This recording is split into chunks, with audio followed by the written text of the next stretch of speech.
Lactate is 100%. This meeting is being recorded. Lactose. Tastes great in our iced coffees too, which makes waking up at 5 a.m. to milk the cows a little easier. Mabel says for you it's more like 5:15. Mom, really? Welcome to my digestive.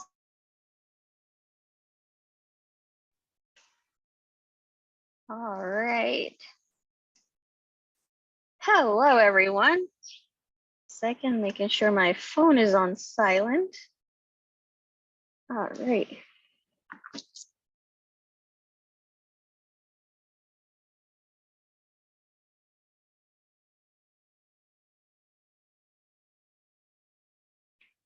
Okay.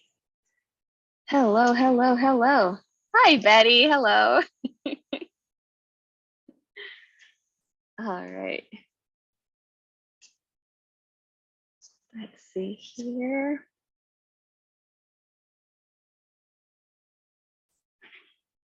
Hello, Patricia. Hello, hello.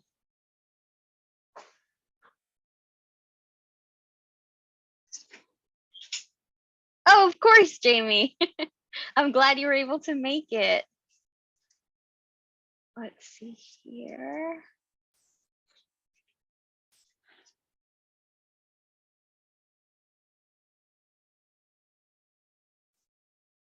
Hello, hello, Canada. My husband was just in Canada. And you were in Ontario, right? Ontario and Toronto, right? Yeah. He was just in Canada.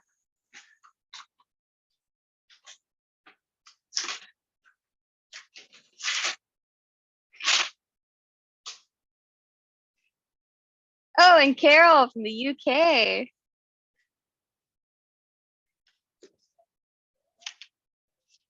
Oh, I didn't even realize that they're having a heat wave.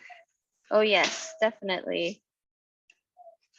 Hope that's definitely going to come to an end soon. All right, here we go. Just pulling that up here. 41, I have to work on my Celsius. So 41 Celsius, I'm gonna say what, upper 80s? Is, oh my God, no, it's 105.8 Fahrenheit. Holy moly. Wow, 105. Yeah, that's hot. That is hot. Yeah, hot. Yeah, hot. All right, let me get this. All right, Indigo has already begun.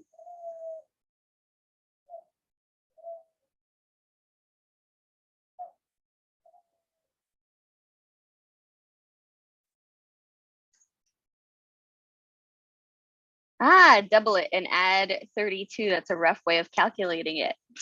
Awesome, thank you.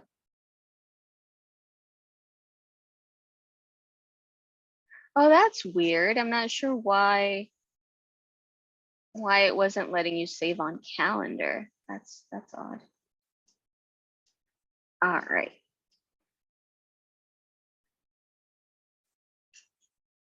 All right, here we go.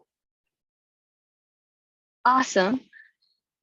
So good morning, everyone. Welcome for to everyone tuning in.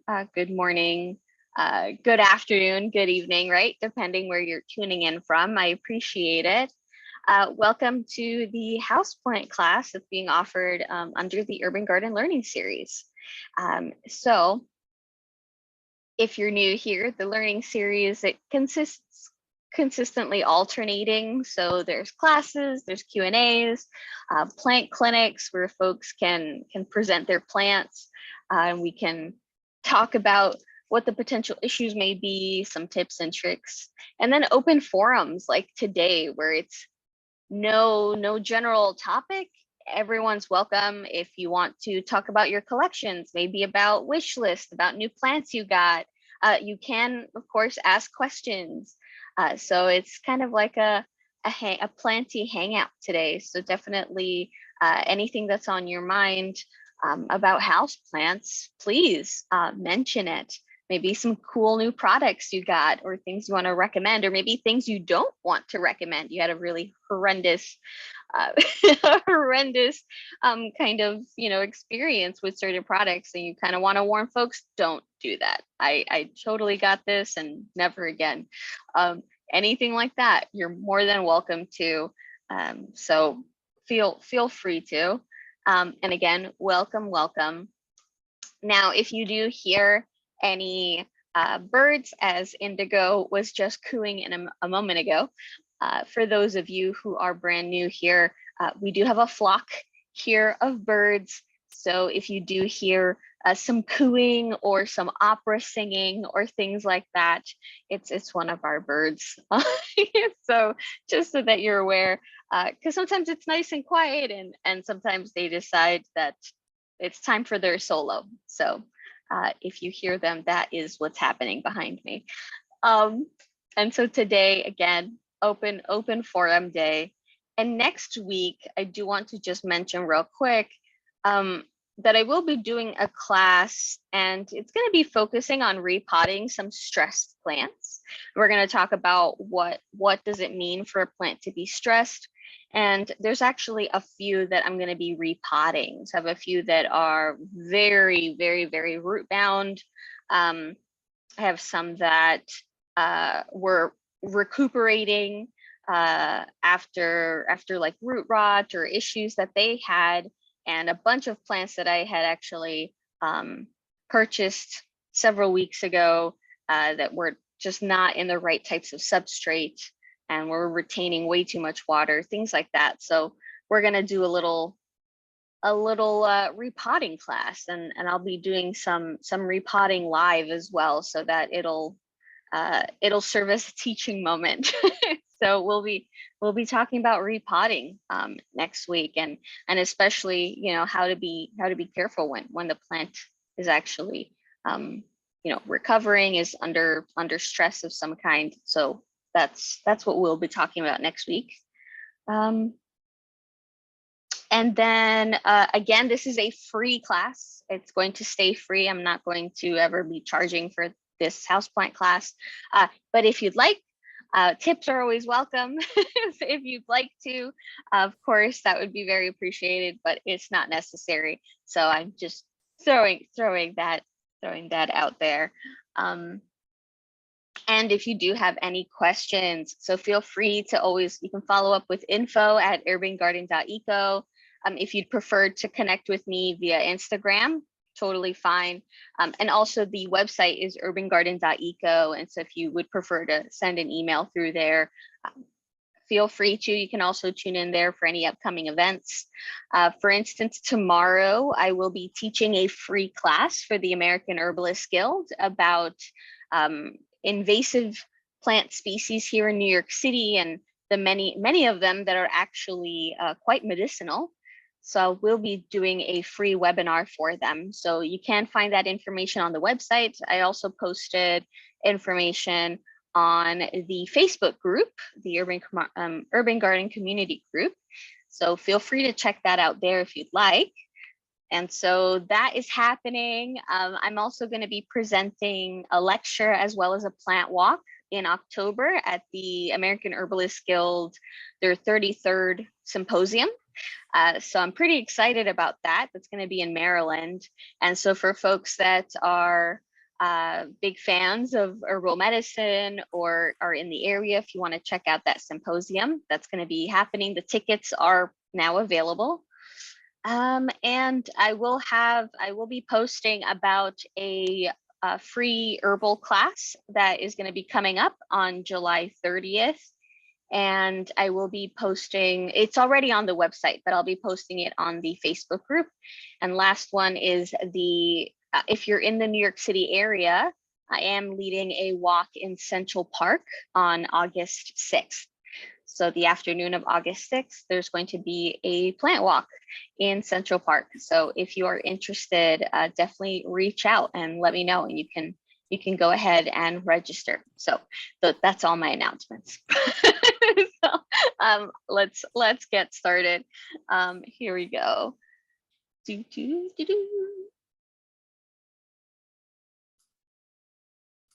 All right. Awesome. So let's see here. Ooh, we got some questions. All right. Here we go. Patricia, I recently purchased several small jewel orchids. Macoides, okay. And Macoides patola that are not doing well at all. I believe they are terrestrial orchids. Is that correct? And what should I do? All right. Yes. Yes. So Macoides, I was having a little bit of trouble with the Macoides. I have a couple of the Ludisia. I have Ludisia discolor. So I have the regular Ludisia with the pink stripes, and then I have a cultivar that only has one stripe. And it's like a more chocolatey kind of brown color. So, but they're jewel orchids. So from personal experience, what I've noticed is that they like to be they appreciate extra humidity, but at the same time, they like to have some good air circulation. So I have mine, they're in moss. They're actually in moss, and I let that moss dry out. And then I saturate the moss by kind of bottom watering them. I kind of use a squirt bottle to dampen the top, squeeze it out, make sure there's no excess water kind of stuck to that moss. And then I put them back. I have them in my cabinet. I have a plant cabinet. And they've been doing really great that way. I've seen folks, if you keep them too wet, that's their downfall. So you don't want to keep them too wet. You can keep them in a small greenhouse. But I would recommend it to be slightly opened, or something that you know you're going to be opening frequently. If you leave it sealed, that might start to cause mold to grow. It's going to be holding on to that dampness a little too long, and you might end up losing it. So depending, it's really, if you're going to be using some type of like a cloche, like a dome or something to keep some of that humidity in, I would definitely recommend it something that could be easily ventilated. So moss, I think, is the best substrate for them. They are a terrestrial orchid, but they don't want to sit in like mud. So if you have them in something like a mix of like orchid bark with some sphagnum, or even a cocoa coir with some orchid bark might be okay. All mine have always been in sphagnum moss. So that does definitely work. But again, I let them completely dry out, then I saturate them, and then I let them completely dry out again. So it's like this cycle. I don't leave them moist, because they're going to start to rot. And if you do let them dry out too much, they actually start to droop. So, but Macoides, if you are experiencing root rot, if that's what is giving you a big issue, they are pretty easy to propagate. Thankfully, you can actually snap them right off of the area that's rotted and start them all over in sphagnum. So that might be what you have to do if you're experiencing that root rot. Gorgeous plants. I highly recommend them. I'll actually share my screen for folks that might not know what a jewel orchid is. Here we go. So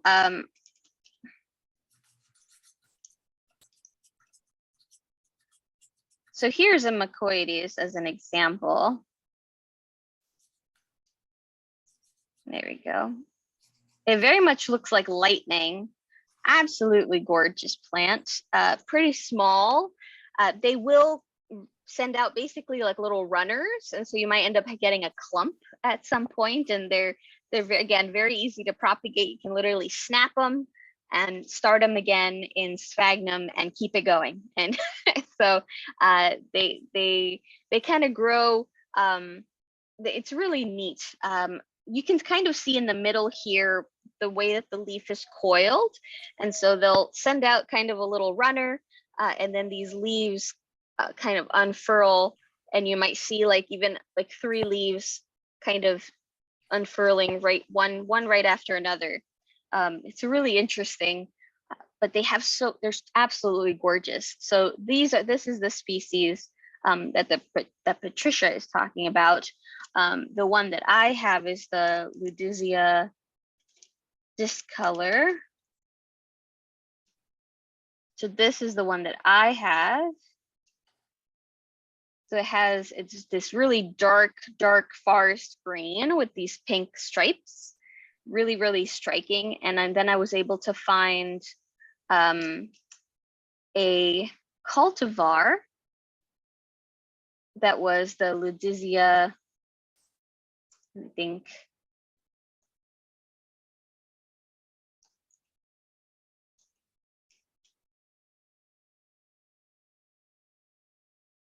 this one. So this is the one I have in my plant cabinet. Here we go. So it basically only has one of those stripes. It's very like the mid stripe is the most prominent, and the others kind of fade back into the background. So, but it looks so chocolatey. It's such a beautiful color.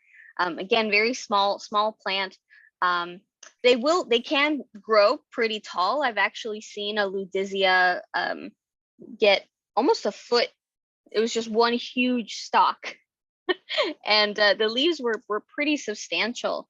So it can get a little bit larger. They tend to stay compact in our homes, but if you let them kind of go wild, they will absolutely gorgeous. Well, let me see here. All right, and then Betty, let's see here, Betty. So your plant is getting leggy and you need to propagate it. Yes. Okay. So what's the plant? Here it is. Can you see that? Oh, here we go. Oh, almost. I think it disappeared. Oh, There it is. oh, there we go.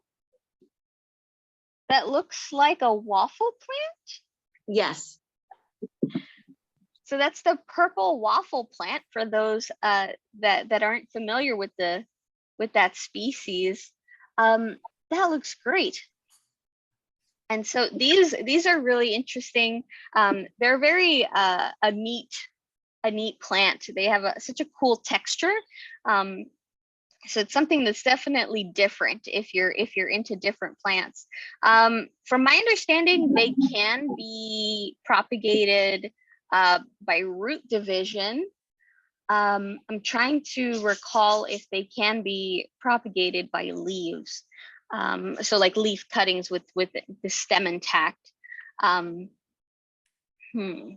know it can be root divided because I've actually divided a couple of these. I had a variegated one several years ago that I divided up. Those are beautiful. I'll actually pull that up for folks just so that let's see here. So for folks that might not be familiar, so this is the waffle plant, but the variegated variety. I was thinking about taking a stem and taking a couple notches on the stem where the leaves had fallen off and putting it into root hormone, but I wanted to ask you about that first. Yes. So in terms of using root hormone,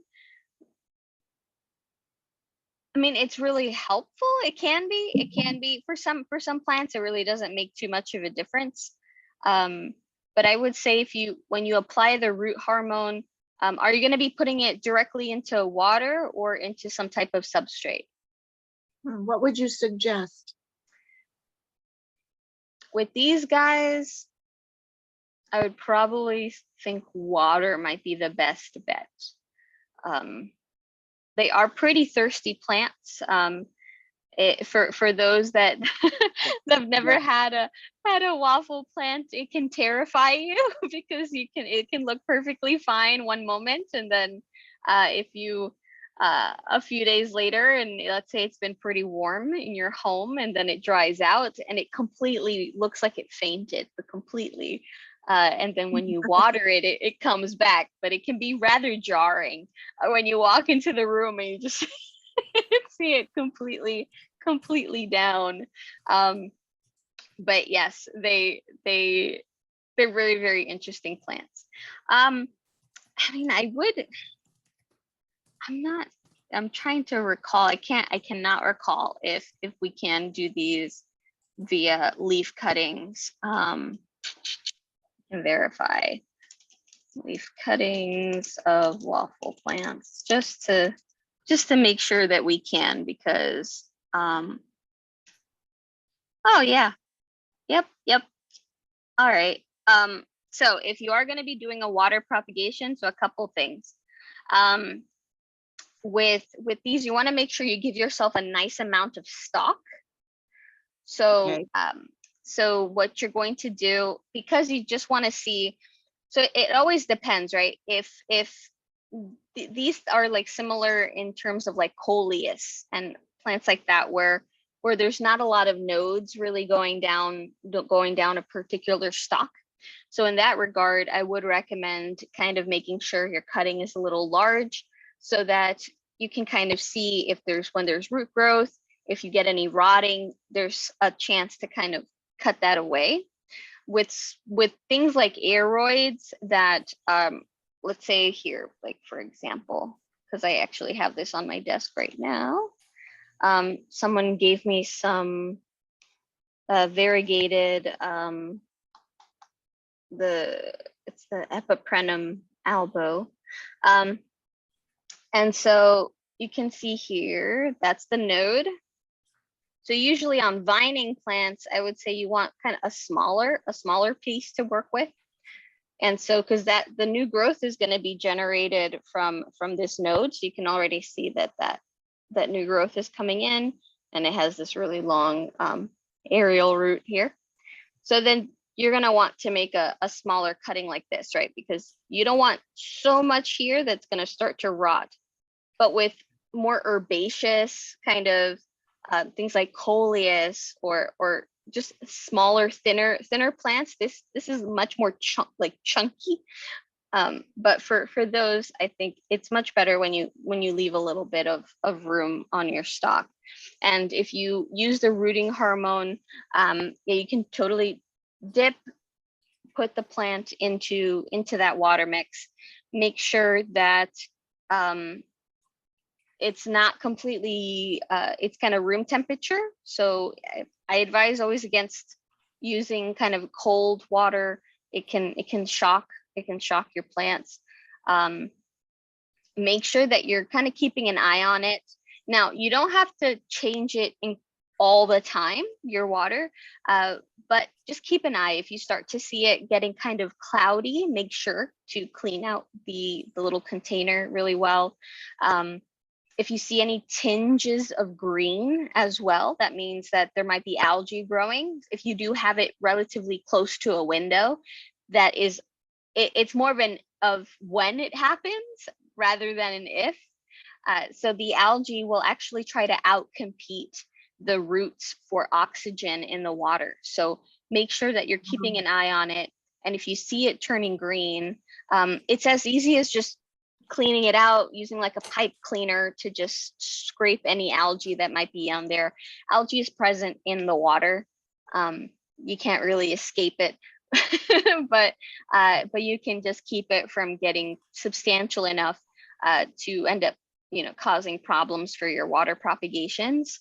Yeah, and so I mean, about you might, for my propagations, I probably change the water out pretty infrequently. So I change their water out maybe like every 3 weeks, 3 to 4 weeks, or if absolutely necessary. So it's not something that, I'm like changing every week.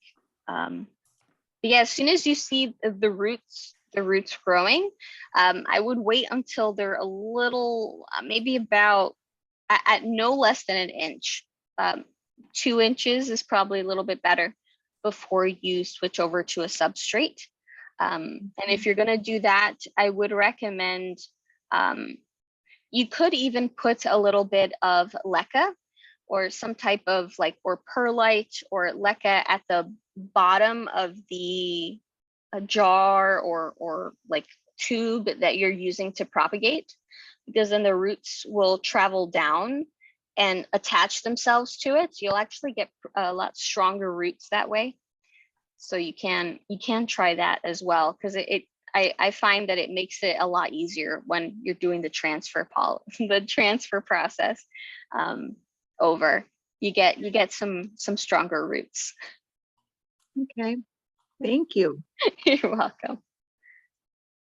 Let's see here.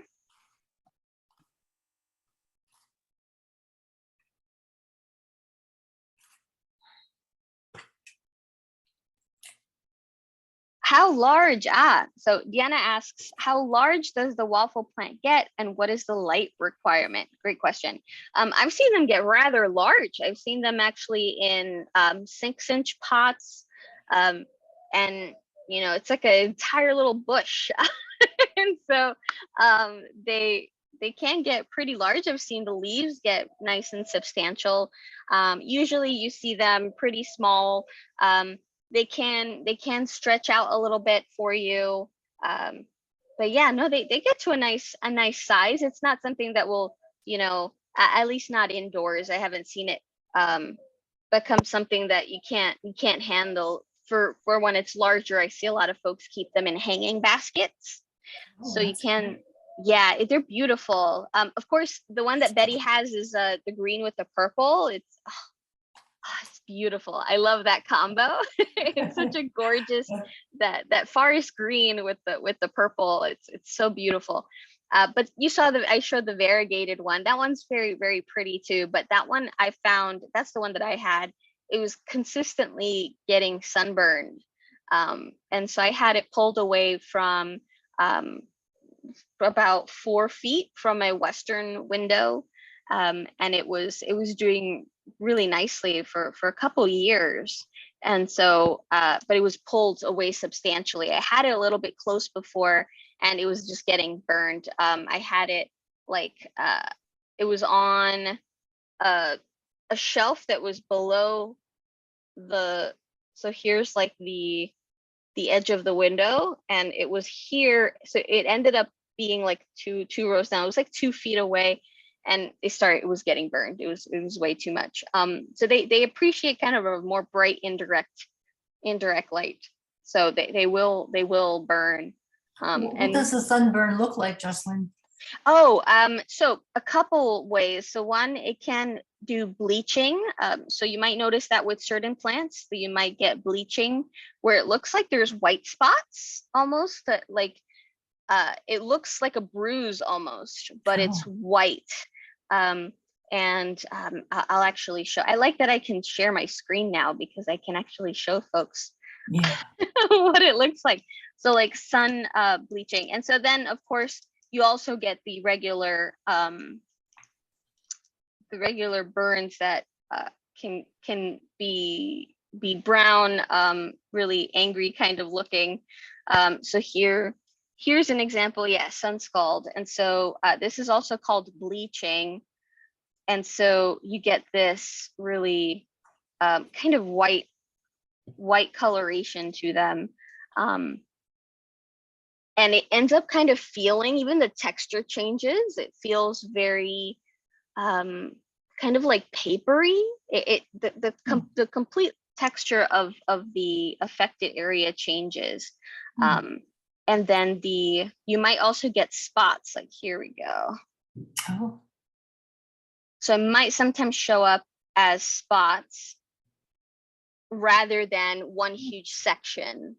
But it's almost clear. It's almost like it's translucent. So you can see that. And then this looks like it's a mix between the sun bleaching and then the actual burning. And so you see those darker brown areas. And so usually it kind of looks, it's like a red-brown kind of color, and it's crispy. It's tough to the touch. when you usually see things that are brown on a leaf, but it kind of it feels soft. It feels kind of gelatinous or like mushy, basically. If it feels like that, that tends to be more bacteria. That tends to be more like fungal or even potentially like cold burn. So it basically starts to decay the material. With the sun though, these tend to be very crispy, and it's more so they literally got burned, and so it really even texturally feels very different. So I always invite folks when they're telling me I have a brown spot on my plant, I'm like, how does it feel? Because that ends up really telling you a lot. At least it points you in the right direction. So because remember, crispy usually tends to mean some form of dehydration. So whether it was too much sun, too much heat as well. So too much sun, too much heat, or lack of, of watering itself. So there was something going on. It wasn't getting some type of humidity. It was missing water or losing water too quickly, or it was getting too hot. So in some way, either too much light, too much sun in terms of heat, and then it burned. So yeah, crisping usually falls in that general area. Well, thank you so much. Oh, you're welcome. I didn't know what sunburned plants would look like. This is great. Thank you. Yeah, and the last thing I'll mention too is succulents react very differently. So these are foliar plants, so foliage plants, right? So succulents tend to do what is called blushing. So just to show you what that looks like. So for some succulents, they're actually bred for that, right? They bred for that ability to turn red and look really gorgeous in the sun. And so they're basically selectively bred because they can handle these really huge kind of doses of sunlight. They will turn red, look really beautiful, and they can kind of deal with that light. However, not all succulents are like this. And so what ends up happening is you'll have like aloes, for instance, that will have a very, you'll get almost like an orange color. Like here's a great example. Yeah, so you'll start to see, oh, this one's great. So this is an example of blushing. So you'll see the aloe actually change, sometimes like a kind of on the spectrum of orange, pink, red, kind of in that color spectrum. And you'll see it turn this like bright shade. This can also happen to certain cacti, like the holiday cacti. So Christmas, Easter, or Thanksgiving cacti, they will blush. And that's when they're in such a high amount of light that they're trying to actively protect themselves. So they are emitting these chemicals called anthocyanins, and they're trying to basically create a sunblock to protect themselves. But this isn't a good sign. So this isn't a good thing.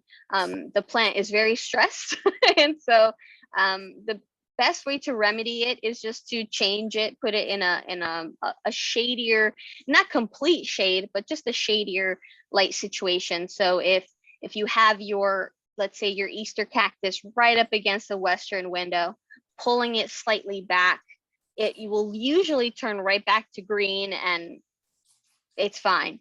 And the same with aloes, they'll change back.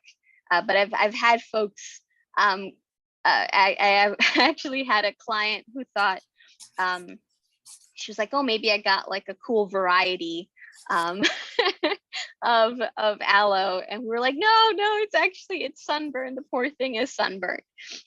So it can be remedied though. There's a really great book called I think it's called The Nature of Color. I'm trying to see if I can see it from here. I can actually share that with everyone.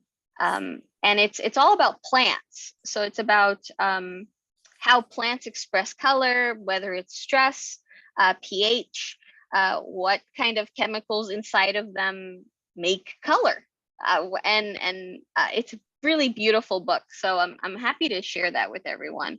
I'll actually pull up that link real quick so that I can get that to you. It's a great, great book. Highly recommend it.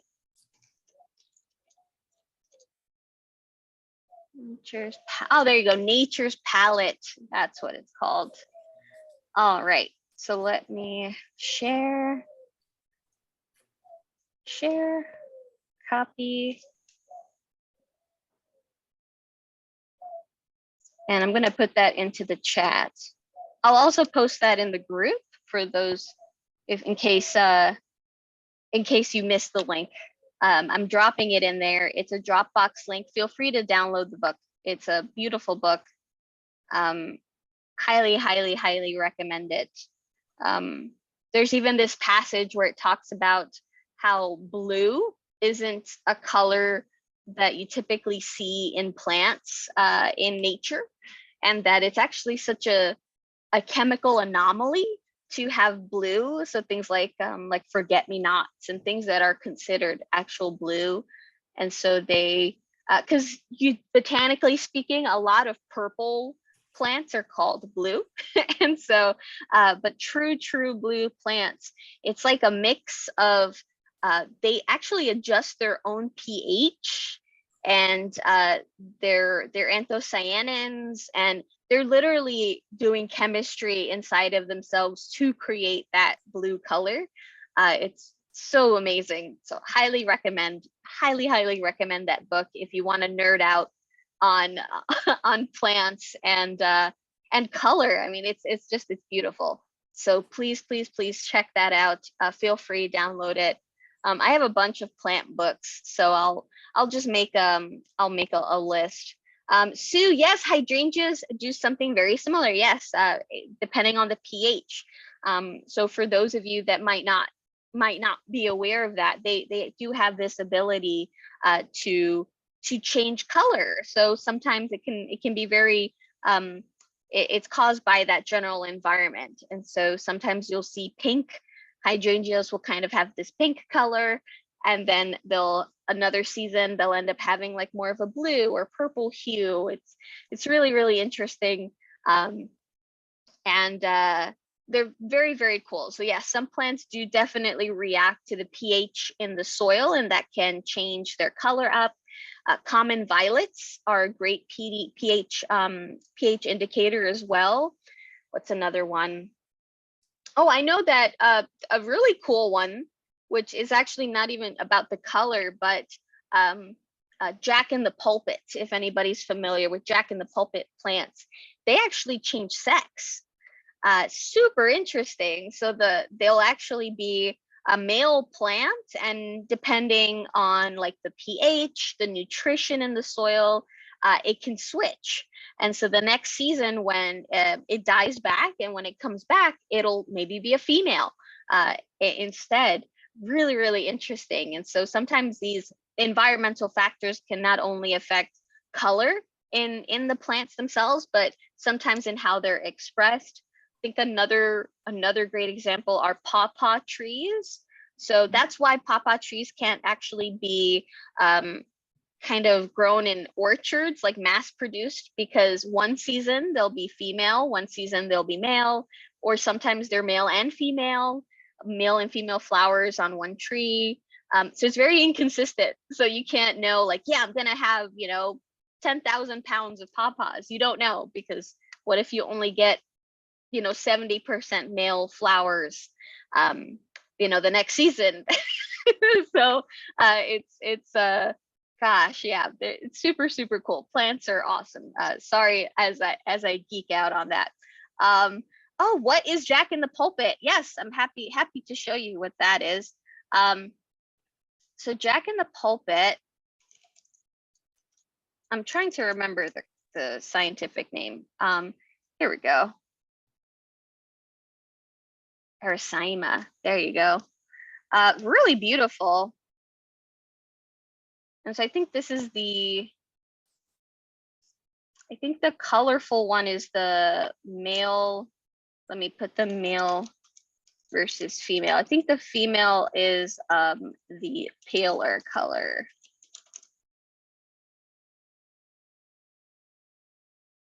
Yeah, and they're in the aroid family, so they're related to philodendrons and peace lilies and pothos and monstera. So here you can see, yeah, so the female is very pale. She's kind of just a green color. And then yeah, so let me see here, or am I getting that? Think I'm getting that mixed up. The male is the pale color and the female is the darker stripe. Really interesting, but they have that capacity to switch. Super cool, super cool. There you go. Absolutely beautiful. And then their fruit are really fun. So if you've never seen, let me see if they actually show their fruit. No, that's a skunk cabbage. If they show their fruit, and there's these like little red berries.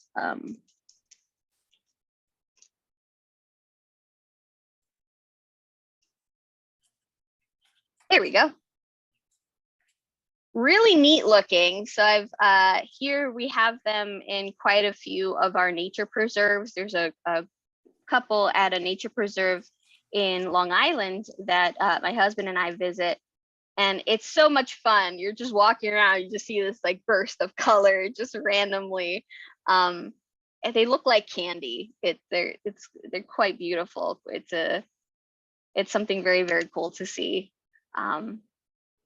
Yeah, absolutely beautiful.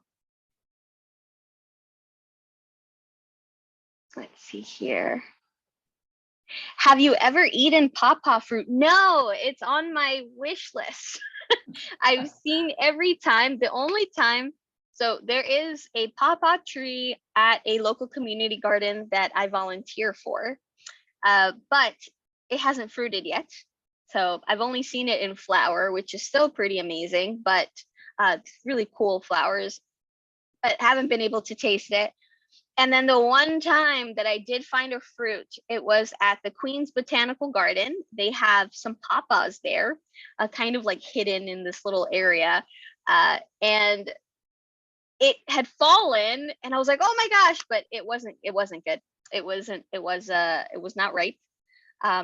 So yeah, I was like, oh my gosh. So very sad, but I do want to. I definitely want to. I don't know if I can order it. I have no idea, but I definitely want to taste pawpaw fruit. That's on my wish list. And let me see here. Tanya, how do you care for a rubber tree, a Ficus elastica? I think it's a decora. Is the Doshiri variety the same? I'm not familiar with that variety. With Ficus elastica, they're pretty hardy plants. They're quite forgiving, not for nothing. It's just, I guess, out of all the ficus, I think that's probably the most resilient in terms of things like fiddly fig, the weeping ficus and things like that, the weeping fig. They're very prone to defoliation. Like they get, something happens, you shift with the amount of water, sun, humidity, anything like that, and they just drop their leaves. They're very quick to drop their leaves. But with the rubber plant, they tend to hold their leaves a little bit better, even if they're a little bit stressed. So good decision there with the Ficus elastica. But I mean, relatively easy. They do like to dry between waterings. So I would say to make sure that they're not being kept consistently moist. So it can be, if you stick your finger in and the first couple inches of the soil are dry, and maybe only like the last little bit is wet, then it should be okay. But just make sure it's not fully saturated or still kind of damp. If you stick your finger in the soil and you feel that dampness, don't water them just yet. Okay. they prefer, we have ours in a southeastern window. We have the variegated Ficus elastica, and that one, it's right in front of a window, but we have on that specific window, we have the privacy film. So it kind of dampens the light a little bit, so it's not as strong. So it's the light comes through, but it's definitely a little calmer than it can be. So, but we have it right there. It's like maybe a foot distance from the window. But yeah, I've seen them right up against eastern windows perfectly fine. With a western window, I think if it's a darker Ficus elastica, like the burgundies, I think that would probably fare a little bit better if you have a western exposure. But the variegated varieties might burn.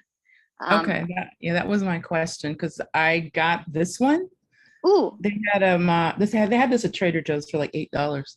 But at Home Depot they had three. They had this one, they had a burgundy, and they had the one that's sort of yellow and green. I guess that's the variegated one. So I thought this is the original, so I should go with this. It'd be easier.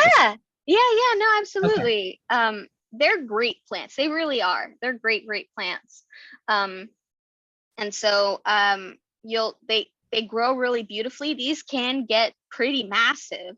And so they're always fun to grow. So definitely, and again, as I mentioned, very, very forgiving. So if you were to kind of wait a couple extra days between waterings or something like that, it doesn't tend to take a turn for the worse rather quickly. In comparison to other ficuses. So something like a fiddly fig, or that like a weeping fig, they would already start crisping. They would already start dropping leaves. A little sign of inconsistency or stress in any way, and they're very quick to show you. It's a very visual cue. With these guys, they tend to take a little bit more. I think it's more they're more like succulent, like they have like a thicker. So I just think they hold on to water a little bit more. So a quick change isn't as impactful to this particular species. But really great. You can definitely see if you have it. What kind of exposure do you have? Do you know? I have it in a western window at the front in my bedroom. Okay. So it's always sunny, but it's a 4-lane street. There's a building across in the city. So it's not getting direct sun, but it's bright all day. And so far, I think it's been like 3-4 weeks. I just had some yellow at the bottom, but I assume that was just it adjusting. Yeah. The little leaf at the bottoms. Okay. Yeah. And I haven't repotted it yet because I know it has to acclimate. Yeah. Definitely let it. Got sort of like what you always talk about, that peaty mix. Yeah. It's like peat moss. Yeah. Okay. But no, that's great. And especially if you have, like, I too have a western window that has an obstacle. There's a wall across the way. So it's like you don't get the full force, but you do get the brightness. So yes, I have these grow lights behind me, but the western window shines right up on this wall too. So it's a nice bright light, but it doesn't get as intense as it could, thankfully, because of that of that wall. Okay. So yeah, if it's been doing really well, then definitely keep it there. Make sure to rotate as well. So like a quarter turn. So every time you remember, whether that's you kind of go, okay, when I water, I'm going to give a quarter turn. If you make it like a daily thing, like every morning, quarter, whatever works for you. But just making sure, because then it kind of keeps it more compact. If you kind of leave it in one direction, it's going to start to do a lean. It's going to start to lean, or all the leaves are going to be growing out kind of like in one. It's going to look, if you want to keep it kind of symmetrical, make sure that you're rotating it. Yeah, definitely. Okay, great. Thank you. You're welcome. Here we go. Let's see. Brenda's asking, is the plant that Tanya was showing, is it healthy? Yes, it definitely does. It looks absolutely healthy. It looks nice. The growth pattern looks great. Doesn't look worrisome at all. You can't see any damage on the leaves like that. Nothing really substantial. So yeah, no, it definitely looks like a healthy specimen. Hank is asking, do the ficus get their leaves back after they drop off? Yes, they can. So if the plant itself, there are a lot of like fiddly figs that will completely defoliate. They'll completely lose all of their leaves and they're just a stick. And they will come back. If they're still, healthy enough, you can continue to take care of them and they will indeed start to put out new growth. The best way is doing a scratch test.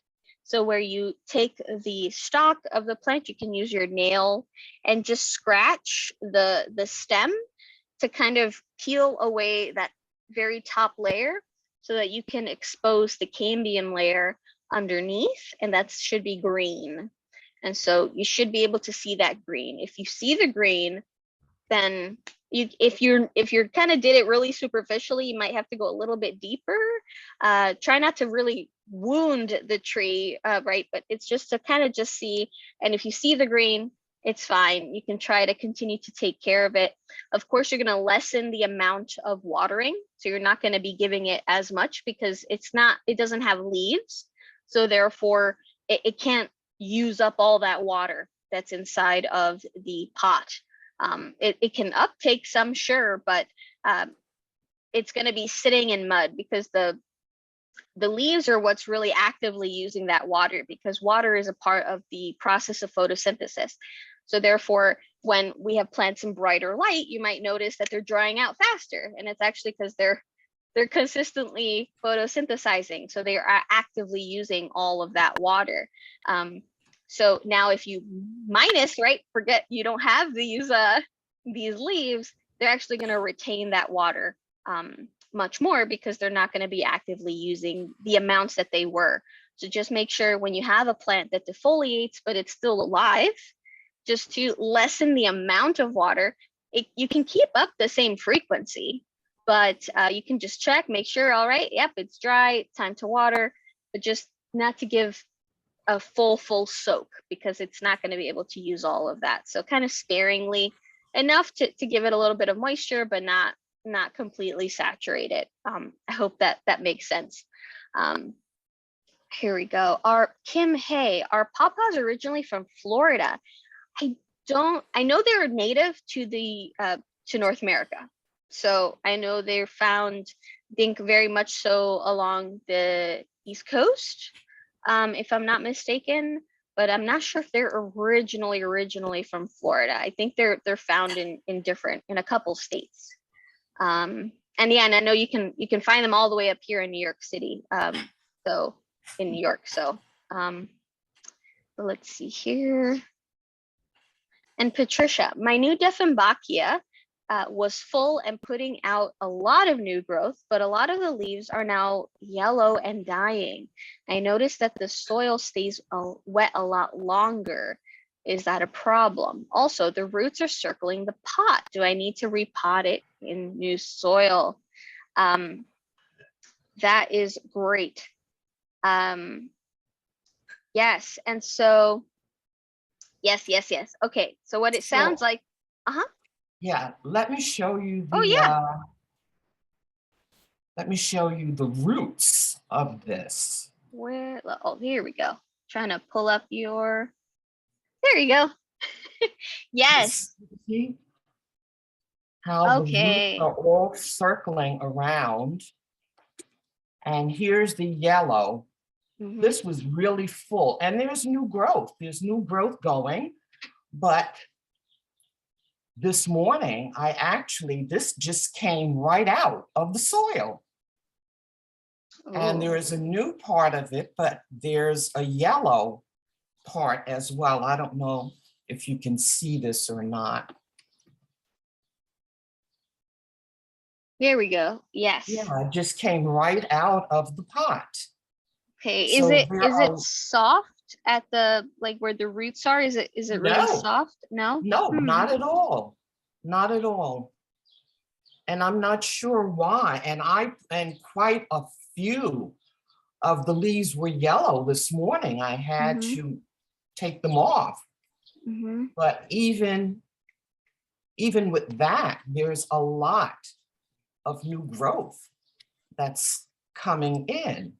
It's just not as full as it used to be. And because the roots are circling, I was wondering if maybe I needed to repot it, put it in a soil that doesn't retain quite as much moisture. If maybe that would be helpful or not.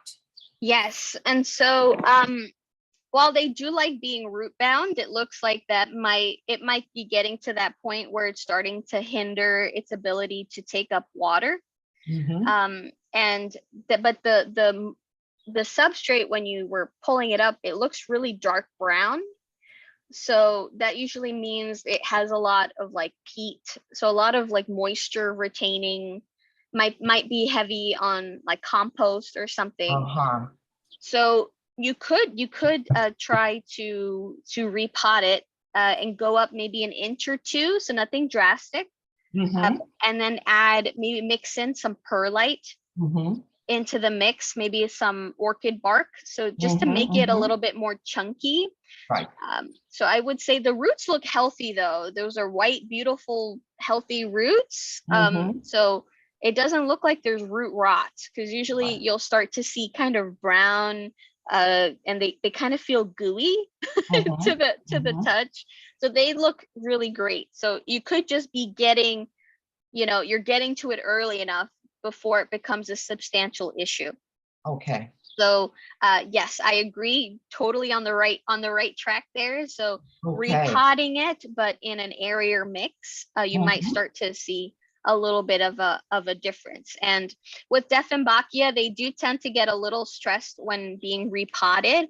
So I would say Okay. try not to tease the roots too much during the process. Right. You can remove maybe a little bit of that compost that's on the top Mhm. very gently. Just try not to mess with the root ball too much. Okay. They tend to be pretty iffy about their roots being messed with. Mhm. There are certain plants like the peace lily as well, or the fiddle leaf fig as well. Yeah, that they rather you not tease the tease the root balls. But yes, Okay. you're on the right track. A more airy soil, I think yeah, that might be Okay. what it needs. Great. Thank you so much. You're very welcome. Oh, synth. Yeah, so it's the fiddle leaf fig. So I know I might be speaking too quickly, but yeah, the fiddle leaf fig. Yes. But you might also see fiddle leaf fig called FLF. You might see that online as well. But yes, fiddle leaf fig. Yes. I might just be, yeah, it's the New York thing. Um, let's see here. Hank, I have a lot of bamboo growing in my backyard and would like to transplant a stock into a pot to bring inside. I previously tried transplanting and the bamboo died after a few days. It appears it needs to be in water all of the time. Can you recommend doing a transplant into potting soil? All right, couple things here. So with the bamboo, they do not do well indoors. So true bamboo does not do well indoors. And this is actually why lucky bamboo became very popular, because it looks like bamboo, but lucky bamboo that you buy that is braided and everything, that's actually a Dracaena. So that's a completely different family. And it just happens to look like bamboo. And that's actually why it became popularized, because it was a type of bamboo you can keep indoors. But a lot of people don't realize it's not even bamboo. So, but true bamboo will not really grow indoors, unfortunately. It requires a lot of not only in terms of, it can grow in a pot, so that's not the issue, but it's more so the amount of sunlight. It really likes a lot of air circulation, and it's especially the sunlight that it just, unless you, I guess if someone were to set up, you know, a special kind of thing with grow lights and things like that, then that might do the trick. But otherwise, bamboo just doesn't do well. And so that's hence again why lucky bamboo became a thing. And so they don't need to be in water all the time, but they do prefer, they like wet feet. So they do appreciate a little bit of extra moisture. And especially because they usually are in full sun. So they are actively using that water. So they don't like to dry. They're in the grass family, I believe. And so they're basically like a type, you know, they're within that realm. And so they definitely like that hydration, and they will dry out rather quickly when deprived of moisture. So yeah, unfortunately, it's really not going to do well if you try to bring it indoors. Now, if you want that kind of effect that it looks like bamboo, right? But you want something that will actually do well indoors, I do recommend a bamboo palm. So I have a Cameodora. I think it's a elegans. Let me check. But I can show you that because it looks like a bamboo. And so it's the bamboo palm, and it's a Cameo. There you go, Cameo. Erumpins. There you go. So yeah, so you can see how it grows. So it kind of gives you that look of bamboo. Right. So if that's what you're looking for, and here we go. So yeah, Okay. so it kind of gives you that look. And if you can see the stalks, they have those sheaths.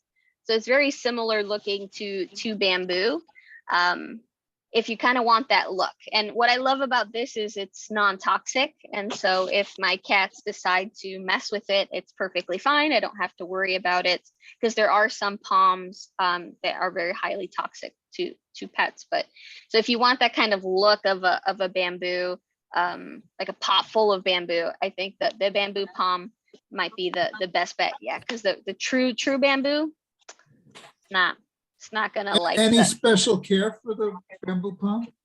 Oh, with these guys? Oh Yeah. gosh, they're one of the easier palms. So with this guy, I literally water it maybe about, it's when I remember.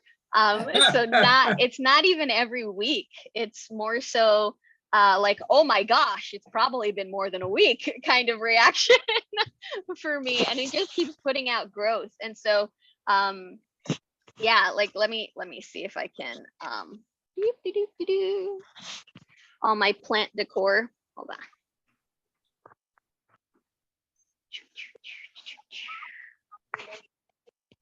on. Here we go. So this is that bamboo palm. So I have 10-foot ceilings. So you can see I'm 5'1". So it's about to hit the ceiling, and it's consistently putting out new fronds. And so it's just a really pretty kind of thing, really nice little statement piece. And this is a western window that it's in front of, and it's happy. It's doing well. This was a rescue. It was really full, but it ended up being covered in spider mites. So I basically had to hack it to death. I basically cut it all the way down, and it had just a couple fronds that were maybe like a foot or 2 feet tall. And then it came back. It completely came back. And so it's still putting out new fronds. So it's on its way to becoming fuller again. But this was patience. This was a lot of patience. But yeah, so if that's a kind of look that you're looking for, then yeah. Okay. Really? Good, thank you. Oh, you're welcome. Jules, my cat, decided he's going to take my seat. So I stood up and he came and took my seat. Hold on, buddy. Come on. Oh, this is Jules. I don't think a lot of you have seen Jules. He's the biggest cat that we have. Hold on, buddy. Oh, I'm sorry. You took my seats first. Looking at me like with full of reproach. So let's see. So I hope that was helpful. But yeah, if you want that look, I think the bamboo palm might be the way to go. And again, it's very forgiving. I've had to chop it completely down. You know, and that growth has probably been about 1.5 years. So a lot of palms, the whole creation of the frond and then the unfurling of the frond can be a very lengthy process. So so far it's pretty quick. I mean, in comparison to other palms. So but yeah, very forgiving. And I give it basically about a pitcher of water, maybe about like every 10 days or so. And it just keeps putting out growth. And I do have to make notes in my calendar to remember to dust it, because since it's so tall, those fronds can tend to get dusty. So I just go up there with a damp microfiber cloth and I just give it a little rub down. I'm just much more careful with it, because when I brought it home, I didn't know that it had that it had spider mites. And so now I'm a hawk. I'm watching it just to make sure. But so far so good. Let's see here. Cheryl, I acquired a lifesaver plant recently. Those are great. It is small but leggy. Several people have suggested I stake it, but I think the legs want to just trail on the shelf. Also, a small leg broke off in transport. Someone told me to turn him upside down into the substrate. What do you think? Awesome. All right. So with lifesaver plants, they tend to cascade. They actually do grow. They kind of grow that like a Medusa kind of growth.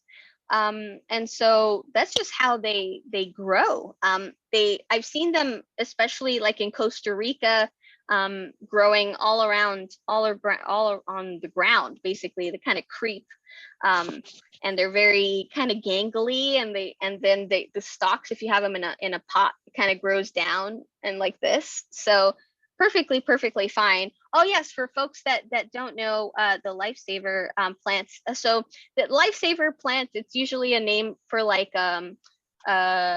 stapelias, huornias. So I'll show you what that is, so that folks can see what in the world are we talking about, right?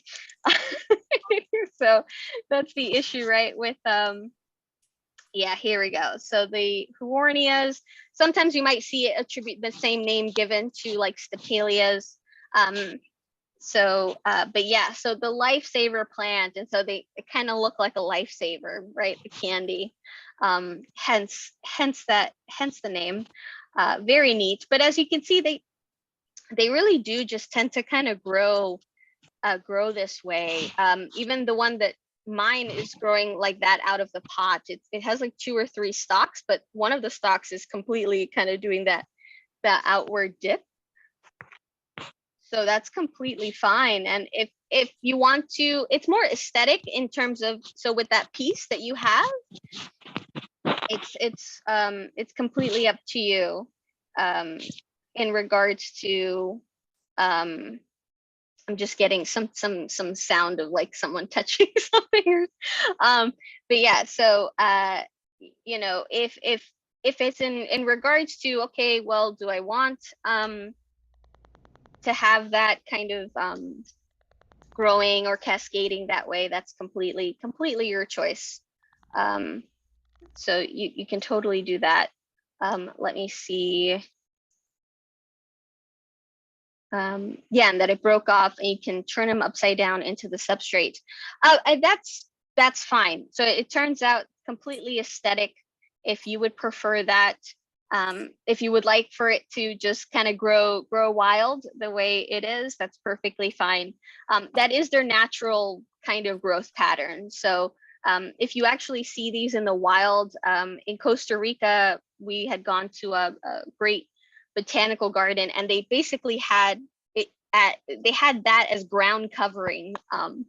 And so it's just spread all across. It looked like vines just all over the ground.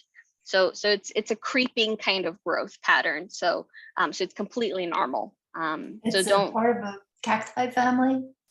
I don't think it's a true cactus. I think it's a succulent, but I don't think it's an actual cactus. Okay. The Huarnias, I think they're related to Stapelias, but yeah, here you could see like they're kind of this grouping. There's like Stapelias and Orbeas.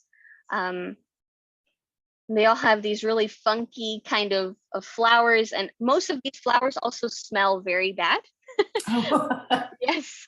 So while the flowers are very stunning and it's a cool oddity to have, the flowers themselves can smell very bad because they have a relationship with carrion flies or carrion beetles. So you know, insects that are attracted to the smell of like death and decay. And so this is unfortunately how they smell. So it's not something very strong where, you know, if it's in the room, you're gonna be overpowered by it. But if you kind of go up and go, I want to kind of sniff this flower, you might not like it. You might regret doing so. But yes, so you can totally have fun with these. These are a very, very cool plant. Let's see here. Let's see another. Tanya, how often and what should I wipe the leaves of my rubber tree with? Great question. How often? As often as you'd like.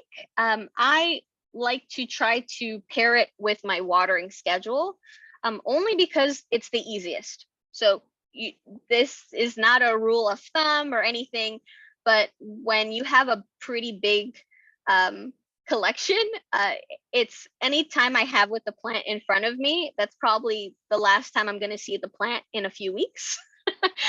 Depending, of course, because some of the plants that I have, they get watered about every 2 to 3 weeks or so. So I don't, I'm not like constantly hovering over it. So what I'll do is when it's time to water, that's my time to water, prune if I need to, clean the leaves, rotate the plant, anything that I need to do to the plant. If I have to spray it down with alcohol as a preventative, anything like that, I do it right then and there, because I will forget. So for like my palm leaves, I do have a note in my calendar, because, you know, I want to make sure just it's a feat because I have to actually get a ladder and kind of do that. So I do have that one marked up. And if that works for you, if you want to have like a calendar day, like every second Saturday, I'm going to wipe down my leaves.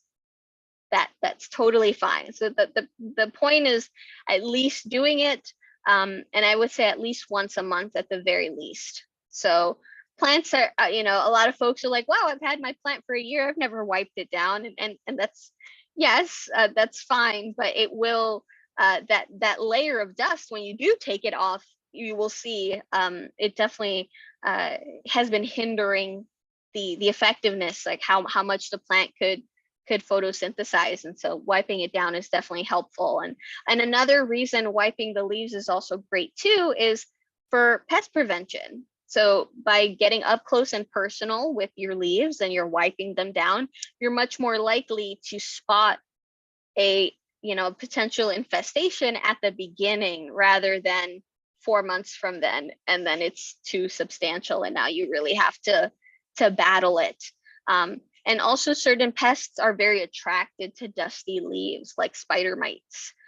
They very much like stagnant air. And so if you definitely have a home where you keep the windows closed, there isn't much air circulation, that tends to really let that dust settle in. And that will very much attract spider mites. If they were somehow introduced to your home, that would be like the the best playing field for them, unfortunately. Do I use just water or do I use alcohol Oh, every sorry. time? Or do I Yes, use yes. neem oil? Yes. In terms of what, I would say water. Water is your best bet. You can totally just use water. Sometimes if you're using tap water and you have hard water, you might get water stains on the leaves, and it looks like kind of like a white kind of residue. So using something like spring water or distilled water works really well. With rubbing alcohol, I mean, you could add a little bit. So let's say if you have a little water, kind of little spray bottle with water to clean your leaves, you can add a little bit of rubbing alcohol in there, definitely, as a preventative. So you're kind of doing both, in case there is anything on there, you're simultaneously annihilating it.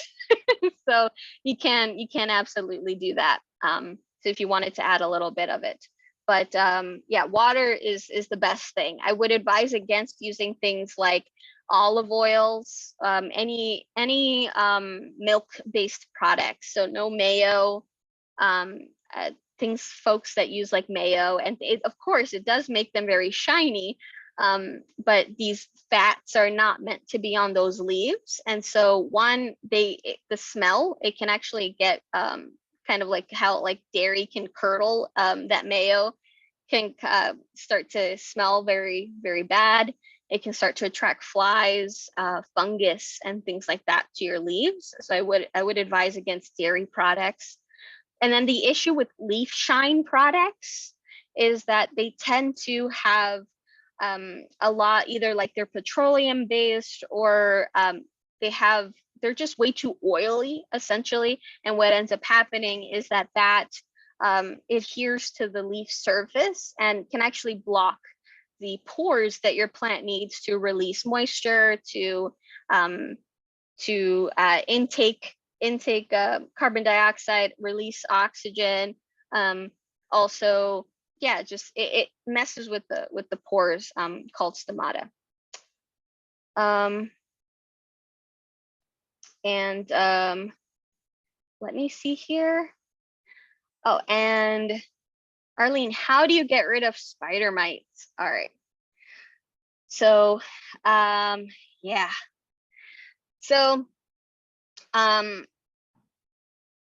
it depends how early you catch the infestation, right? So if it's rather early on and you just notice that there's some spider mites on your plant, maybe you just notice a little bit of webbing on the underside of the plant, I have a plant model at my feet right now. So this is perfect because I can I can steal a leaf to show you. So let's say, well, this is supposed to be a sepal, but anyway, we'll pretend it's a leaf right now. So we're going to pretend this is the petiole. So this is that little tiny stem that connects to the main stem, right? And this is your leaf. And so spider mites, mealybugs too, but spider mites especially, they like to hang out on the underside of the leaf. And sometimes you'll actually see the webbing happening right here. So it's right at the petiole. So right where this is connecting to the main stem, you really are seeing that webbing happening right there. So it's important to look under your leaves all the time when you're cleaning them. When you're cleaning the leaves, make sure you're cleaning the top side as well as the bottom side. And so the top side of the leaf is called the adaxial, and the bottom side of the leaf is called the abaxial. So just remember, it's the back of the leaf. So it's abaxial, adaxial with a D. So B and the D. And so make sure that you're cleaning both of them when you're wiping down your leaves, because a lot of these pests are hanging out on the abaxial, unfortunately. So now let's say you realize, oh my gosh, I have them. So the easiest thing to do first is just to isolate the plant. So separate it from your other plants. If it was all by itself, that's even better. But if you separate the plant, put that plant in a safe location where it's like in quarantine, it's isolated. make sure you clean the area that it was in as well. So you can wipe that down. You can use any type of cleaner, but just, clean that area. If it was right up against the wall, kind of wipe down that area, just so that in case there was any movement, if anything had fallen off the surface, especially while you picked up the plant and kind of shook it, just to clear it, just in case you don't want it to continue to spread. You're going to take that plant. Usually the safest place is just to put it directly into the sink in the meantime. So clean the area. And now you're going to take that plant and you're going to start to wipe down those leaves. So what you could do is do initial kind of wipe down where you can spray the plant down with something like a water and rubbing alcohol mix. You can use straight rubbing alcohol. I would say at most 70% rubbing alcohol. It's the isopropyl alcohol. And then give it an initial wipe and then rinse it really well. So you can use something like a non-degreasing dish soap. So like Castile or Myers. I would recommend against things like Dawn or things that are degreasing, because they're going to actually remove the protective layer, the cuticle. It's a waxy covering on top of the leaf. It will start to kind of break that down. So you don't want that to be happening. If that's all you have, one application isn't going to do a lot. It's like excessive use. So if that's all you got, it's all you got. So you can use a little bit of Dawn. So you can put like a dot and like a drop, I said a dot, sorry, a drop into your water and alcohol mix, and then turn the plant. So I definitely recommend turning the plant because you're going to want to make sure that those leaves are, my voice, are fully saturated, and then give them a nice rub down and then wash them off. And then you're going to go back, set that plant down and go over it with a fine tooth comb. So re-wipe it down, use a Q-tip, get into all those nooks and crannies. You're going to want to do that at least once a week for up to 10 weeks. Some folks will say, like 6 weeks is enough. I would recommend at least once a week for 10 weeks just to make sure that it doesn't come back. Now, if your plant is completely covered in webs, you can try, but if it's completely tented, like the whole thing is covered in webs, that means the infestation has a pretty good hold, and so the plant might not survive that. So you can try the treatment, but that might also entail changing the soil out, and it's just it's kind of more of a touch and go if it's like beyond really bad. Yeah. Oh, thank you, Deanna. Let me see here. So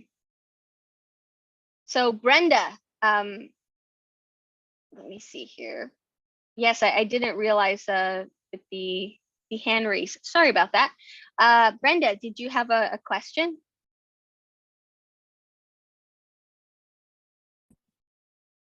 Unmute. Hi. Hi.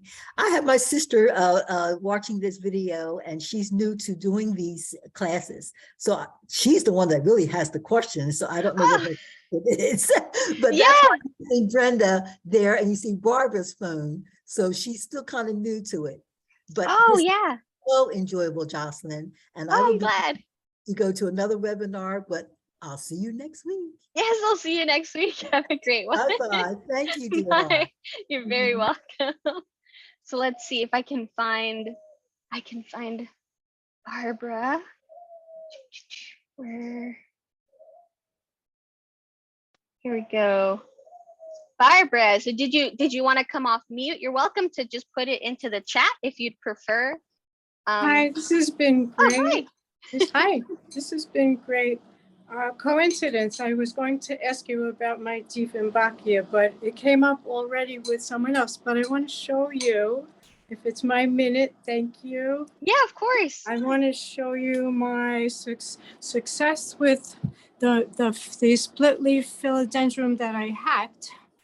And this piece, this is only a baby. It's about a quarter of the plant. And it needs to be broken up again because my spot, but it's fantastic.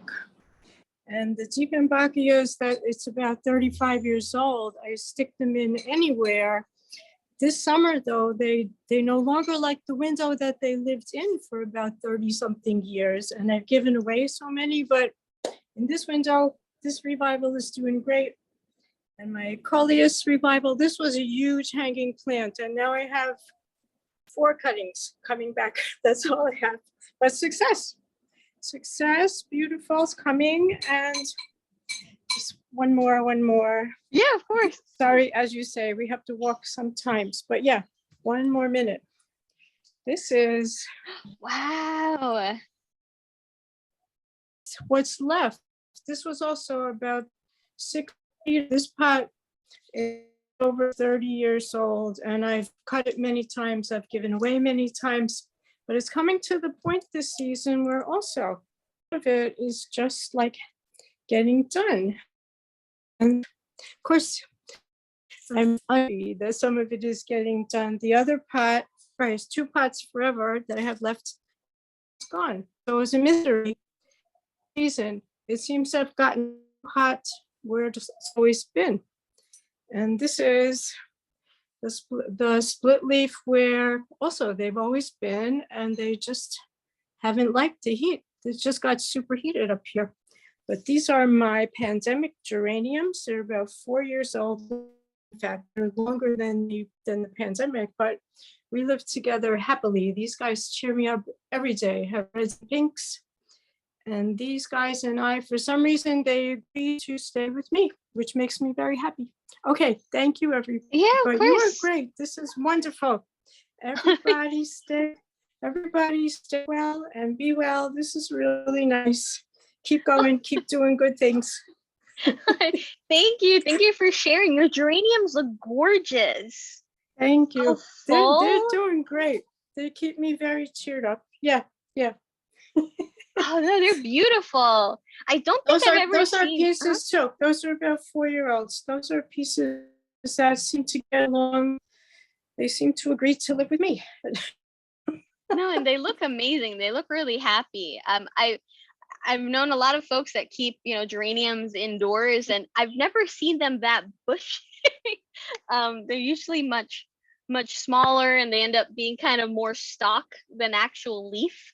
That is absolutely gorgeous. Definitely, that's beautiful. Absolutely beautiful. Yes, thank you so much for they absolutely gorgeous. We have a geranium whisperer, folks. Like, it's absolutely gorgeous. Thank you. Let me see here. Oh, there was somebody. Oh, sorry, I missed Can I ask you one more thing? Yeah. though? Yeah, absolutely. Is when I cut, thank you. When I cut down the split leaf philodendron, the monstera, I just do it where it looks, where it feels natural, where the stalk feels natural. But is there like a professional way to do that? Is there anything more than we just go with what we know? What do you know? Yeah, Make the absolutely. cuttings. Yeah, in terms of, so because the monstera kind of grow in such a splayed out kind of look, it as long as you have a healthy node that you can cut where you see you have a growth point, then it's completely up to you. So if let's say you have kind of a nice compact area, and then there's this one random kind of branch, and you're like, that's what I want to go, that's completely, yeah. The only definitely necessary thing is to make sure it has at least one healthy node where that growth those roots can then generate out of. But other than that, yeah, no, it's completely, if you're like, I know how I want this to look, I kind of want to, maybe you like kind of this kind of splayed out look, and it has this one kind of random one growing upwards, and you're like, that just doesn't belong in this plant. That's perfectly fine. So definitely go with your instinct and your kind of aesthetic flair, basically. Definitely. Thanks. You're very welcome. Let's see here. Let me grab that monstera question. 1 second. So sorry I missed that question. Here we go. Sharon, I bought a Monstera plant from Trader Joe's. I didn't repot it. It's not near a window. I've noticed droplets of water at the leaf tips, even when I haven't sprayed it. What's that about? Is there a problem coming? Good question. So that is actually a natural process, and that is called guttation. And so this is when a plant will literally express, it kind of exudes excess moisture. So it's not necessarily something that could initially mean that there's an issue. A lot of plants will naturally do this, and especially if let's say there's been a lot of it's been like high humidity, and so it has like all this excess moisture, so it will just kind of release the water that way. So that's so almost like the plant sweats, kind of. It kind of has that kind of feel to it. But if it's excessive, if you're seeing like a lot of moisture is collecting on the leaves, to the point where the plant is like always looking wet, or it's kind of like the droplets seems is very excessive, it could mean that it's getting just too much moisture. So could mean that the mix that it's in is holding a little bit too much moisture. Also, since you do have it pulled away from a window, that does tend to mean that they take longer to use the amount of water, right, of that moisture, because they're not so exposed to the sun where they're consistently using up all that water. So it might be just that it's retaining water because of the substrate, because of the lighting situation. So maybe lessening a little bit in the amount of water that you're giving it, or lessening the frequency. So maybe instead of a big, deep, soil drench, kind of doing watering it a little bit more sparingly, or waiting until it's almost completely dry, if not completely dry, before trying to water it again, and then seeing if that might help. But the process itself is a natural process called guttation. So again, it's not necessarily a signal that there is a problem, but it can happen when the plant is holding on to an excess amount of moisture. So but yeah, so I hope that helps. So don't panic necessarily. Don't panic necessarily.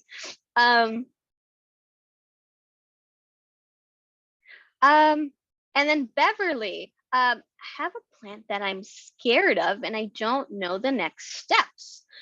Sure. Beverly, I'm not sure in terms of that you're scared of. Does it have like thorns? Is it toxic? Is it something like that? It's the very plant that you were speaking about just recently, and I got roots that are about 16 inches long. Uh-huh. I think there was that little stubs. And see, I wasn't prepared to share it with you because I don't have a picture of it. Okay. But I've had it a year. I bought it at Aldi's. And all the descriptions that were being said about the previous about it dripping water, it did that for a while. I took it away from a window. Then I took it out to the center of a room that I had that is exposed to sun, but it's not close to the window. And I'm not sure if repotting is necessary or what, or do I just let those little, I call them like little stubs, like little brown, long things. What do you call those? You use the Like term. like aerial roots? It's like brown roots, and they're long. They're at least 20 inches long now. I got two, and they grow about 2 or 3 inches each day. I'm just a novice. No, that's fine. Well, if they're aerial roots, so usually that can be a couple things. So aerial roots they serve a couple of purposes. So one is for climbing plants. So if it's a species that tends to climb trees, so they'll start to grow these aerial roots because they basically cling on to the tree, and it helps them kind of climb up the tree. Another thing that can cause aerial roots in species that don't climb trees, right? So sometimes folks have a jade plant, for instance, that starts to get a bunch of aerial roots and things like that. So it can be a couple things. So one, with jade plants, for instance, if they're in need of a little extra moisture, they will start to put out these aerial roots in search of moisture. And then sometimes those parts that have those roots will actually fall off and then propagate. That's another thing. Sometimes periods of flooding, right? So this can happen in the wild with trees, with certain specific types of trees or plants, where if there was some excessive water for a while, it will start to make these aerial roots because the amount of water was either higher or more readily available. And then once the water dies back and we're back to the regular type of living situation, now you have these kind of aerial roots that got stimulated up higher, and it kind of looks kind of weird. So if they are aerial roots, I mean, if it's something that is a climbing type of plant, you can put something like a pole if you wanted to, and then secure it to that pole so that it can grow. And I've done that. Okay, and you have done that. I'm trying to direct this growth upward. Okay. I got about 2 or 3 poles there. It's growing upward. No more new leaves, but those little roots are just getting so long. And that's perfectly fine. So if you actually keep the pole, if you spray a little bit of water on the pole itself, that helps them cling really well. And sometimes there are some plants where they'll actually want to cling first, like Hoyas, for instance. They'll prefer to actually have that surface. They'll grow that runner. They'll kind of grow on that surface, and then they start putting out leaves. So that can totally happen. Sometimes you get really long runners. Like right now, my Monstera esqueleto, the Epiprimoides, it has a ridiculously long runner that just keeps growing. So like here, let's see if I can. Runner? So this is the runner. So here, so you'll see. So it was one pole, and then I put a second pole. Let's see if I can get this in camera. And then and now I have to put another pole because look at this. And so then that's perfectly fine. These guys, it just wanted to put out a ridiculous runner. So that's completely fine. You can just anchor it and see what happens. Okay. Yeah. If I may, just one more thing. If I do absolutely nothing to those long brown stems, what become of it? Nothing. They're just, you can cut them if you wanted to, if they were bothersome. But no, they're sometimes you can actually put them into the soil and they will start to develop root, like more root hairs and things like that. So you can do that. But yeah, I mean, it's not, again, don't, if you really, they're unsightly and you're like, I don't need these things, technically you can cut them. But yeah, they're nothing to worry about. It's really like Monstera will get really ridiculously long aerial roots. And that's perfectly fine. So no worries. Thank you. You're welcome. Let me answer these last few questions. Yes, thanks, Deanna. Thank you so much for tuning in. That was, I'm so glad for everyone. Yeah, it's been fun. Thank you.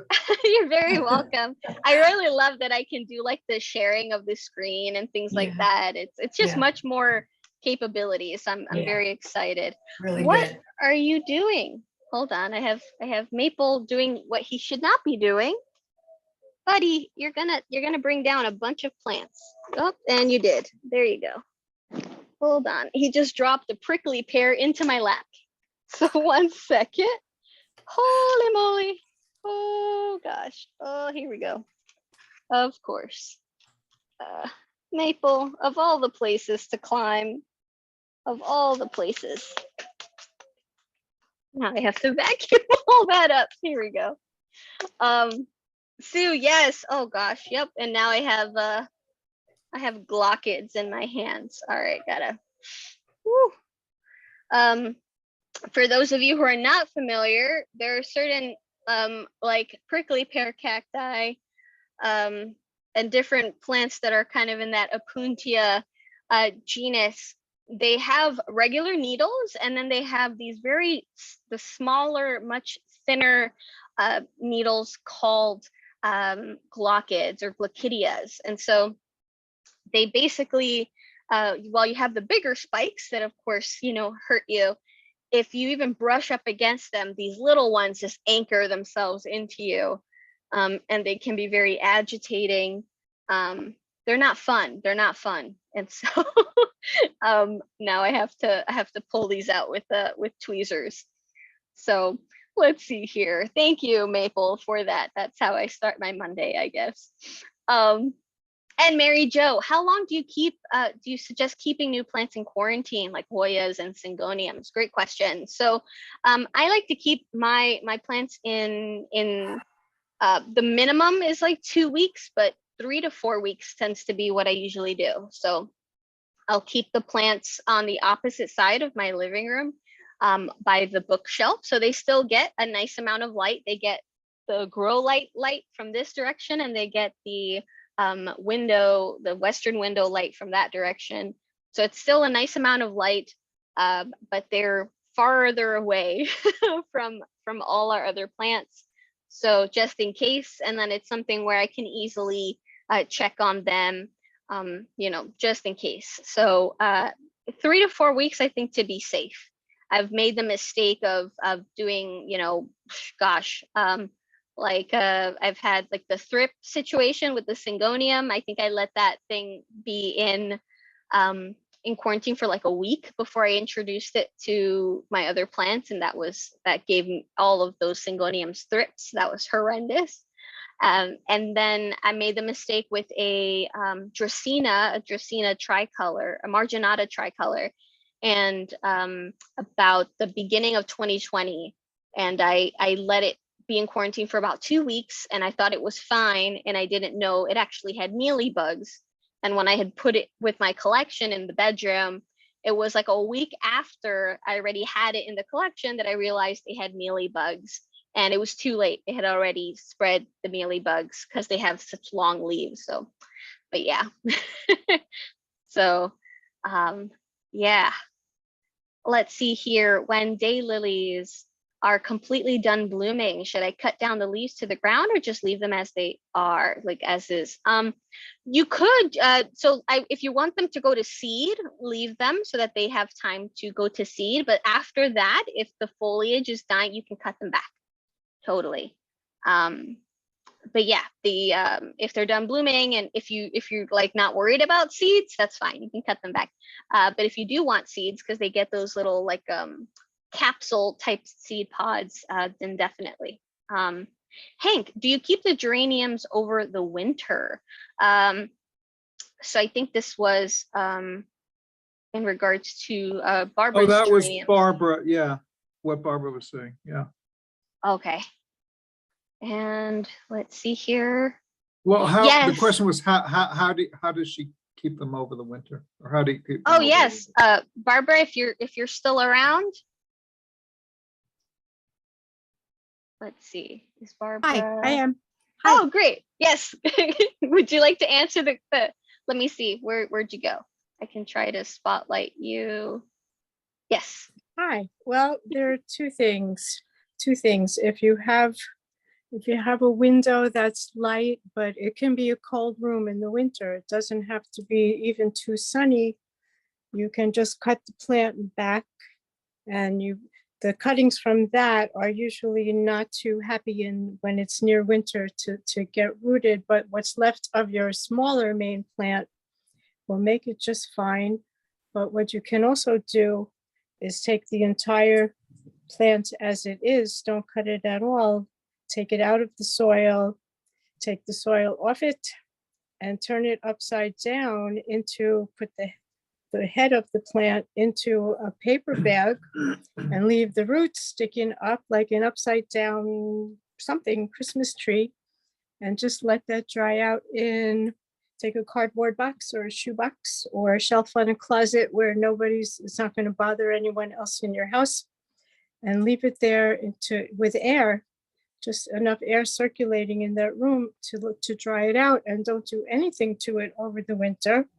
It will live. And then when it comes to be about February, getting warmer, the middle of February or early March, you take that whole entire thing and then you trim it if you want to, top and bottom, and then you repot it. That is No so water, neat. no water over the winter, huh? No, if you want to try that, no, you just let it hang dry over the winter, and then you give it a good trimming and a soak, and you repot it in new soil, in the same flower pot, in fact, in an empty pot. I Wow. have something I'd Thank like you. to say. Since we love every shred and every leaf, usually when I cut to just make the smaller plant that will grow slower in the cloudy window, in the shady window, I usually try to stick them in to see if they root also and get some babies. But this year was a hard season. They didn't really want to, the little trimmings. But sometimes you can. Sometimes you get little sprouts from the trimmings too. I have something I'd like to add. Huh. Oh, yes. Yeah. If I may, I had a geranium that I did absolutely nothing with. I took the plant, I put it in my 3-car garage. I left it as is, did nothing to it. And I don't know why I didn't take the old plant out. I just let it stay there, and all during the winter, I kept noticing this green leaf. And I just stared at it and stared at it. And then come April, May, I brought it out and I watered it. And I got me 3 nice geraniums. And I mean, I did absolutely nothing to it. Huh. That's I perfect. watered it. That's perfect. If I had a garage, I would do that. Right, because the climate is kind of like a cloudy, not sunny window, the same. It's just a nice cool spot for the winter. It is the same kind of climate that you created, that I tried to create. Oh, that's great. I'm very thrilled to hear that. You could tell. Well, you know what? It actually did better than my bought geraniums. Ah. Yeah. These are the ones that agreed to live with us, to stay with us. We want them.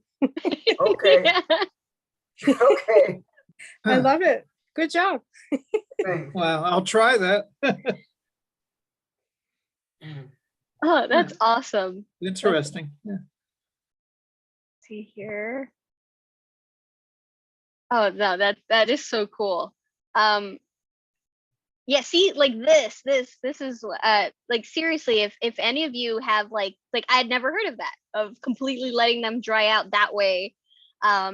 So like things like this, like if you have a cool thing that you do, you know, maybe you kind of experimented and it worked for you, things like that, please, like, you know, let me know, because if, you know, like for open forum days, I want to open up the floor. So even if folks are like, yeah, I'd like to teach a class, or I have this really cool way of propagating, or a really cool way of fertilizing my plants, or something like that, you know, and let's say you're like, okay, I don't want to do like a full hour, but maybe I want to do a 20-30 minute thing, or, you know, anything that or I just want to share for 10 minutes.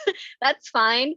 Just let me know. You can, you know, we can totally just give you the floor. Absolutely. So that was so cool. Thank you so much for sharing. Let me see here. Oh, here we go. And then Sue says, I put several in one bag, but sorted by color. That's great. That is wonderful. But yeah, see, things like that, I would love to do. Like, how do some folks, you know, bring in some of these plants, or set these plants up over winter. That would be great.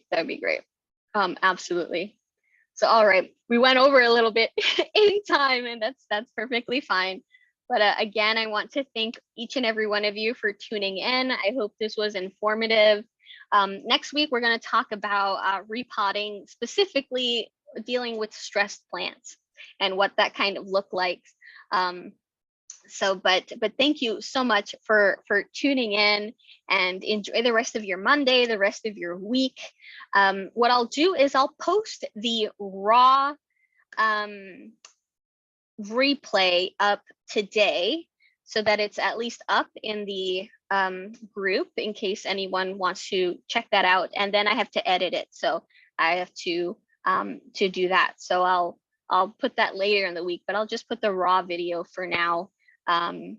And yeah, and then I'll put because I started, for those of you that don't know, now the previous classes, the previous three classes, there's replays. So there's a video, there's also an audio option. So if you just want to listen to the audio, and there's also a transcript. So I've been downloading and editing transcripts for the classes. So if you're maybe somebody who prefers to just read, you have the transcript to review, and you also have the video and you have the audio. And so those are available. I will drop yes, I have been busy. Yes. Oh, absolutely. I wanted to make sure that I had that. So I had to go back and do the, the transcript for the other classes too, because I did it for this last week and I was like, well, I need to now do it for the other ones, obviously. So yes, that was a lot of work over the weekend. But let me see here. So I'll put that link here in the chat, just in case anybody wants to, here we go. Check that out. Let's see here. And so, oh yes, Holly. So the replays, when they're being, I didn't want to inundate people with emails. So what I'm doing is when I send out the reminder email about, hey, here's the class, it tells you, would you like to see the replay? And I've been posting up. So here, if you click here, this is a folder, a Dropbox folder. And for now, while we're going to create a kind of a place on the website to have this. But if you click on and you save this link here, all of the classes are going to be added there, at least for now. So each one has its own folder. And so in that folder is the video, there will be this video, the audio and the transcript, but you can currently find the audio, transcript, and video for the other 3 classes.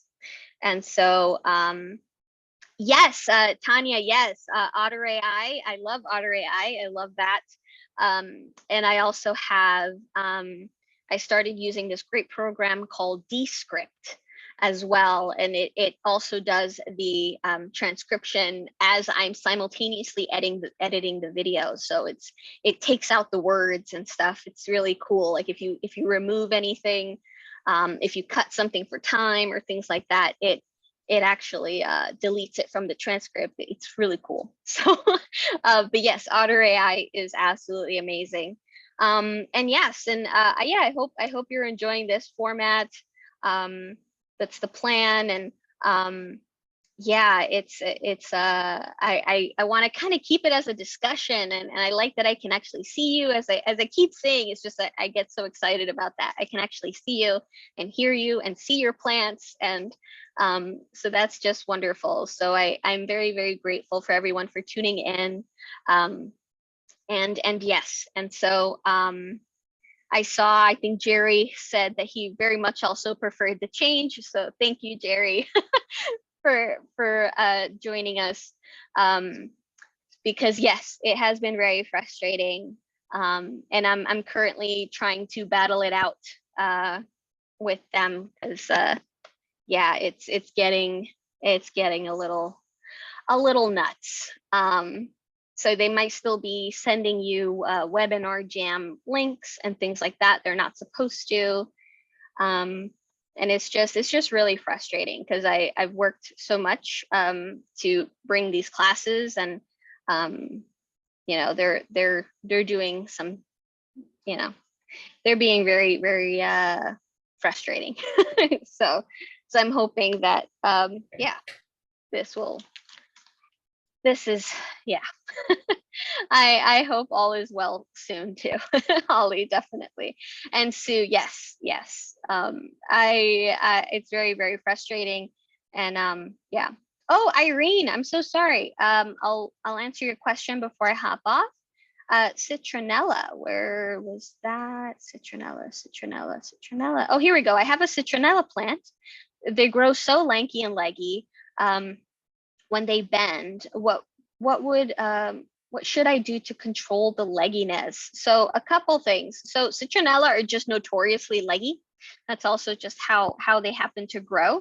So they do tend to just have this kind of really a lot of space. It's like a bit long kind of stalk. You do start to kind of see that. Ways to mitigate that would be either increasing the amount of sunlight. It might keep it somewhat more compact. It'll keep it from really getting as leggy. Another thing would just be kind of pruning it back. So you can do that to kind of keep it kind of growing more bushy. So this is something that happens to work with a lot of plants. Things like, especially like basil, for instance. So pruning it back tends to make it kind of grow more laterally. So you could try that. So a combination of maybe increasing the amount of sunlight. They don't like full light, it might burn.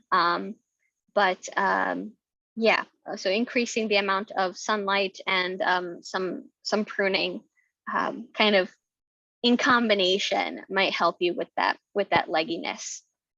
So hope that helps. But okay, so they're receiving a lot of sunlight. All right.